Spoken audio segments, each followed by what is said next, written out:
নমস্কার বন্ধুরা, তোমরা সবাই কেমন আছো? আশা করি সবাই ভালো আছো। আমার চ্যানেলে তোমাদের সবাইকে স্বাগত জানাই। আজকে আমার লাঞ্চের থালিতে কি কি মেনু আছে তারই ভিডিও তোমাদের সাথে শেয়ার করব। আজকে আমার লাঞ্চের থালিতে আছে সাদা ভাত, তার সঙ্গে আছে মাছের তেল ভাজা, মাছ মাখা। মাছটাকে আমি কাঁচা পেঁয়াজ, ধনেপাতা, সর্ষের তেল দিয়ে মেখেছিলাম।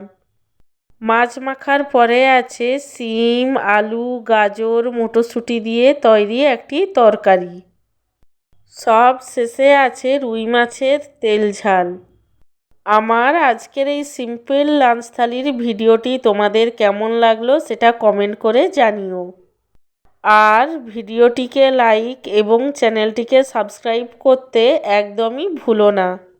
সব শেষে সবাইকে জানাই অসংখ্য ধন্যবাদ ভিডিওটি দেখার জন্য।